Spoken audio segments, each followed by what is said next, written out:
Ceritanya ya sudah menikah saja, alhamdulillah wa syukrulillah. Allah sudah kirimkan Imam Teteh ya. Jadi hari ini ya sudah bersuami, alhamdulillah. Ya Masya Allah, tabarakallah ya. Allah yang mengaturkan semuanya karena memang prosesnya melalui ta'aruf ya. Jadi kami hanya bertemu betul-betul di hari pernikahan saja.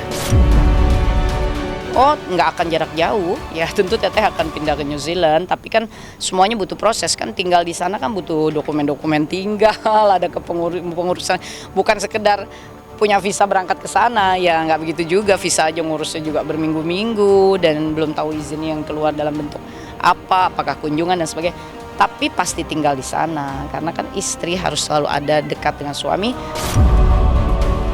Semua itu buat Teteh bukan suatu keterkejutan, tetapi itulah iman dan takwa kepada Allah Ta'ala yang memang harus kita jalankan gitu ya, sebagai hamba Allah yang menyatakan bahwa diri kita beriman kepada Allah gitu. Jadi ya meyakini bahwa semuanya memang ada di tangan Allah. Kalau Allah nggak mau, nggak akan terjadi. Ya 5-6 tahun terakhir ini seluruh waktunya memang diikhtiarkan untuk urusan dakwah dan keumatan. Kami berdua sudah sepakat ya, insya Allah kami akan tetap memberikan yang maksimal lah untuk kebutuhan umat, insya Allah.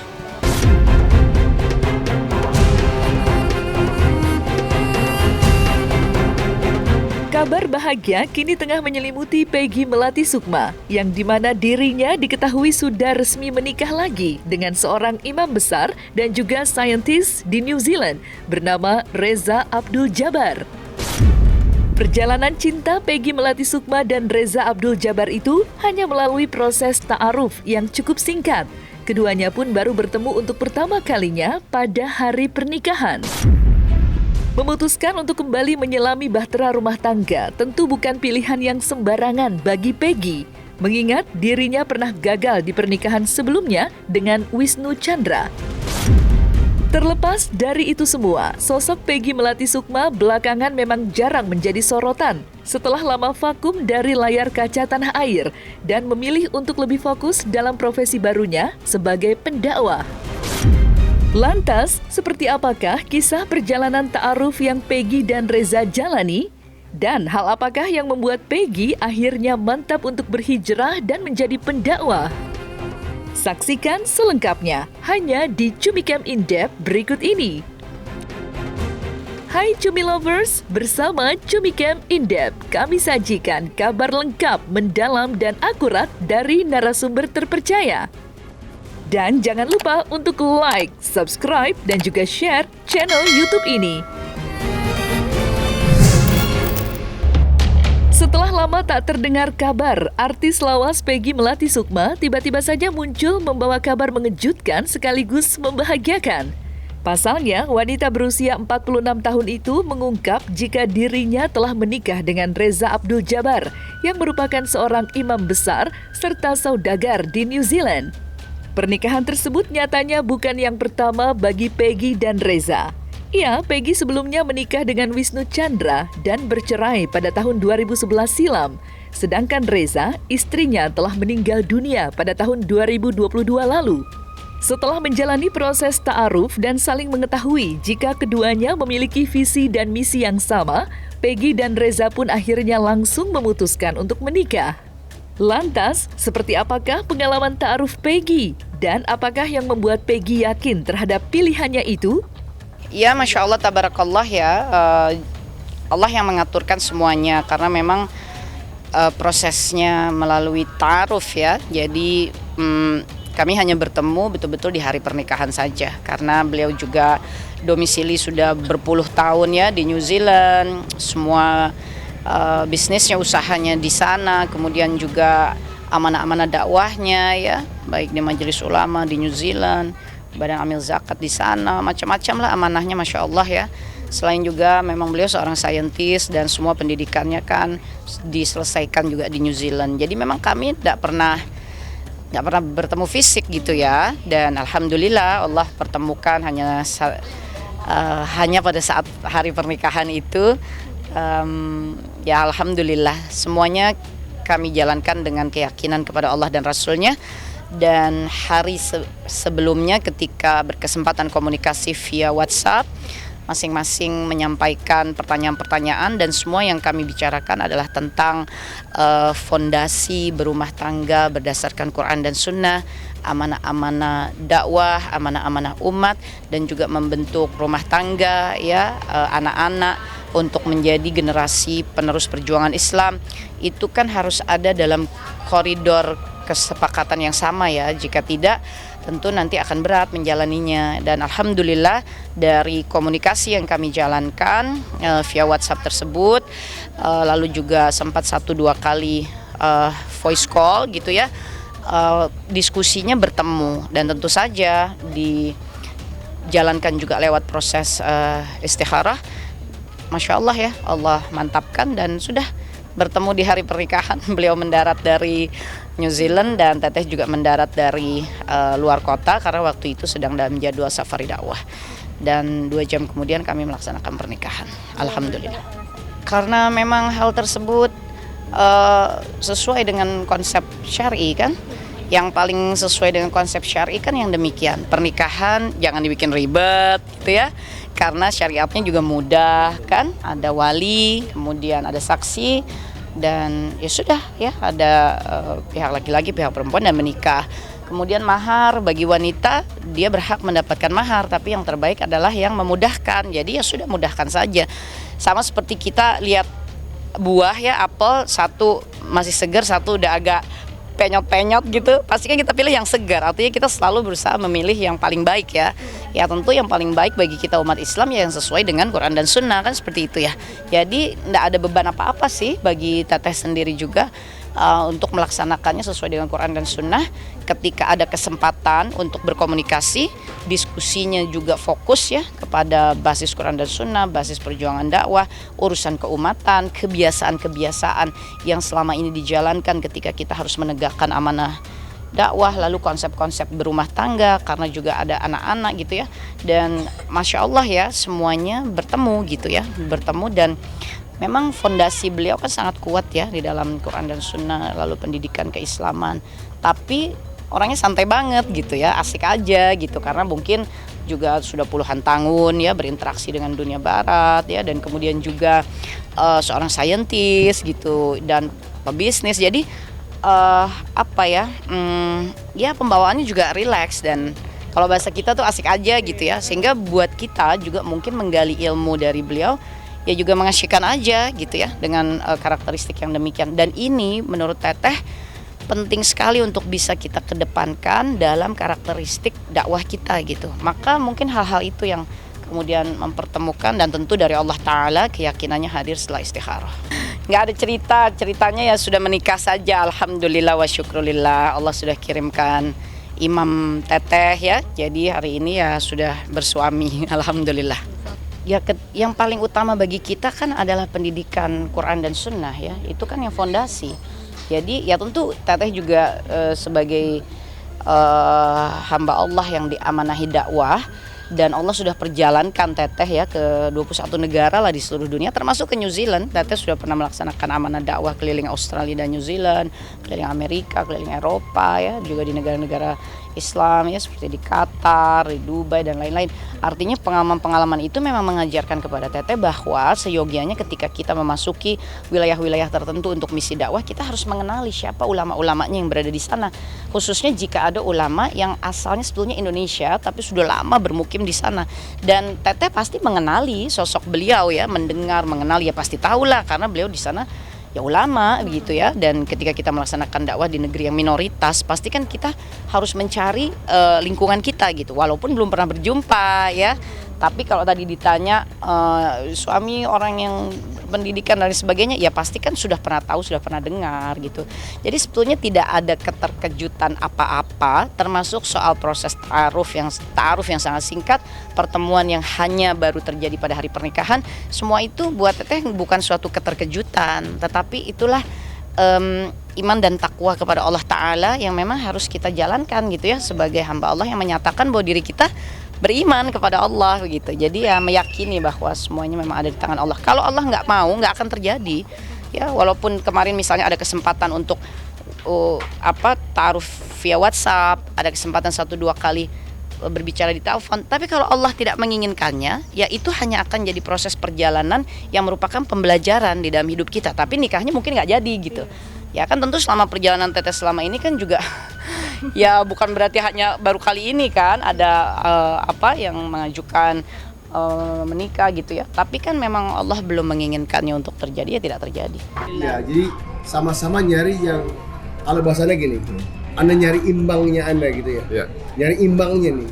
Ya. Sama-sama pejuang ya. Wallah, Anda nggak bilang itu, tapi maksudnya kita ini hanya seorang fakir yang ada di dunia ini, tapi sama-sama nyari yang cinta sama Quran dan Sunnah, ya cinta sama dakwah kan gitu ya.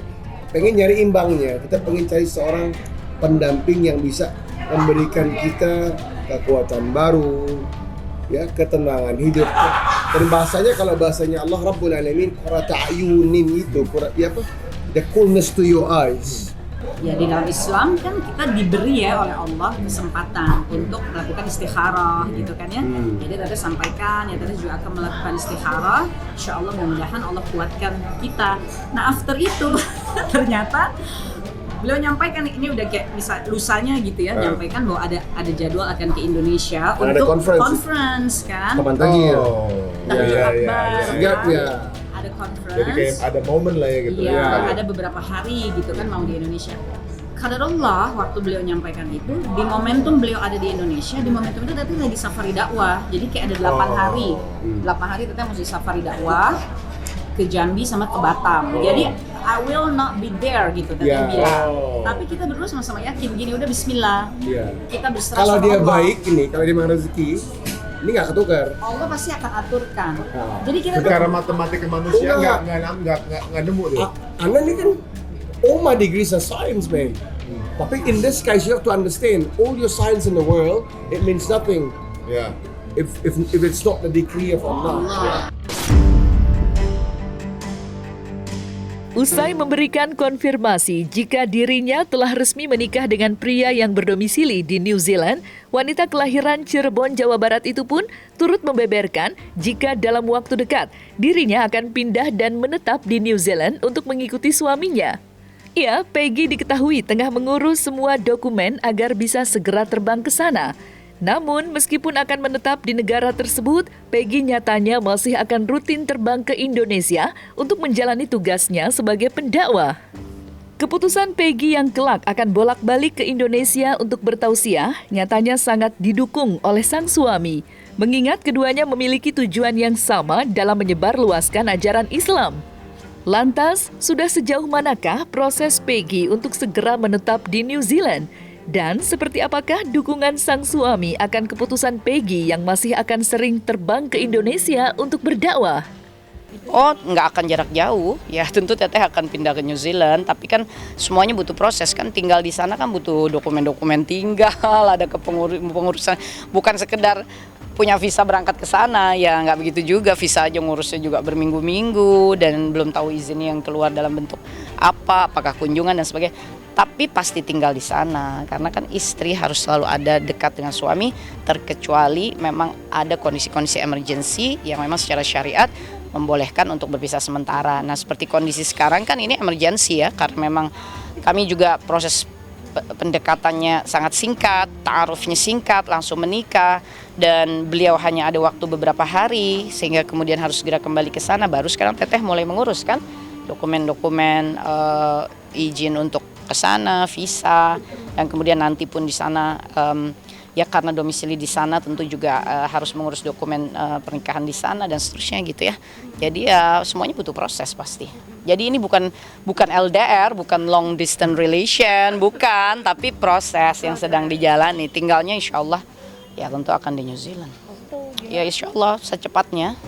Secepat izin-izin itu keluar, tapi tentu amanah dakwahnya ya tetap akan dilaksanakan ya, karena di sini juga Teteh ada lembaga dakwah keumatan ya, ada Hadijati Foundation, kami juga punya gerakan sudah ada di hampir 70 wilayah Indonesia, ada Akhwat Bergerak Indonesia ya, dan ada gerakan kerelawanan, ya macam-macam lah amanah dakwah yang tetap harus difikirkan. Dan sekarang suami kan imam ya, dan beliaunya kan juga penggerak dakwah. Jadi tentu beliaulah yang akan mengarahkan tentang bagaimana semua amanah ini akan kami kerjakan ke depan. Ya ikut kepada imam.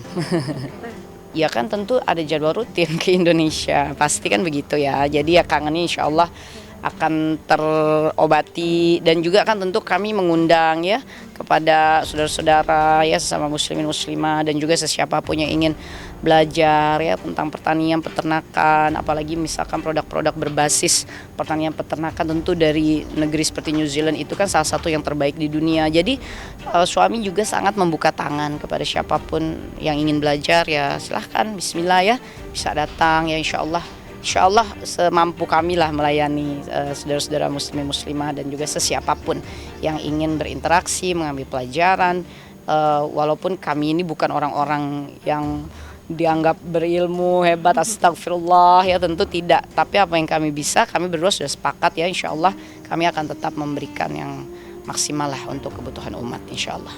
Wa qala Allah Ta'ala wa may yatakallah yaj'al lahu mahraja wa yarzuqhu min haitsu la yahtasib.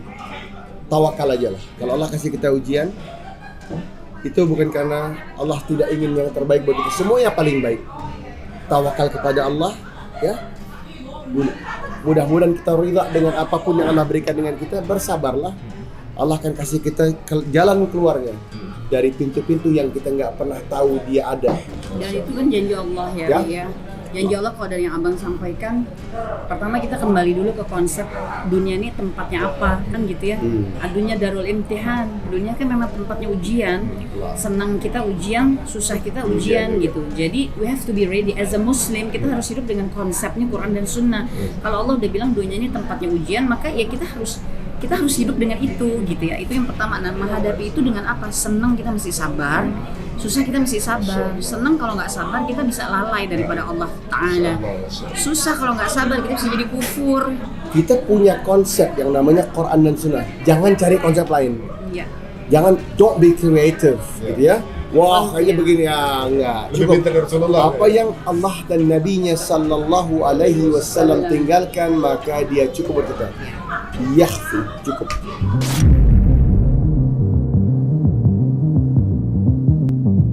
Terlepas dari itu semua, usai hengkang dari dunia hiburan tanah air dan memilih untuk berhijrah pada 2013 silam, Peggy akhirnya mantap untuk berhijab secara syar'i. Bahkan dirinya pun kini telah memakai cadar. Keputusannya untuk berhijrah tersebut sontak menuai respon positif dari banyak warganet. Ya, Peggy perlahan mulai menjajakan kakinya dalam dunia pendakwahan. Dan kini hari-harinya tak pernah luput untuk memberikan dakwah. Lantas, seperti apakah perjalanan Peggy dalam memberikan tausiahnya? Alhamdulillah, kalau dakwah kan kewajiban bagi semua hamba Allah ya yang menyatakan beriman. Dakwah kan menyampaikan kebenaran dari Allah dan Rasulnya ya, bukan kata kita. Jadi tentu kita semua punya amanah dakwah itu. Semampu yang Allah sudah titipkan kepada kita, ya sebegitu juga kita mengeluarkan dan menyampaikannya lagi kepada umat. Nggak ada rasa sendiri, karena ya hidup dengan bersandar pada Quran dan Sunnah, artinya kita mengikuti apa yang disampaikan Allah dan Rasulnya, kan kita nggak pernah sendiri. Allah Ta'ala selalu menyampaikan innallaha ma'ana, kan selalu ada sama kita. Allah Ta'ala menyampaikan dalam surat Kahf ayat 16-17, sebelah kanan kiri kita selalu ada malaikatnya Allah. Pada surah Ar-Ra'd ayat 11, depan dan belakang selalu ada malaikat Allah menjaga kita. Jadi kita nggak pernah sendiri. Ya nggak boleh merasa sendiri ya, harus selalu merasa bersama Allah dan Rasulnya. Amin gitu. Ya Masya Allah ya. Alhamdulillah wa syukrulillah, amanahnya memang cukup besar ya. Ya 5-6 tahun terakhir ini seluruh waktunya memang diikhtiarkan untuk urusan dakwah dan keumatan. Ya seperti tahun ini saja alhamdulillah wa syukrulillah jadwalnya sudah padat sampai September 2023 begitu ya.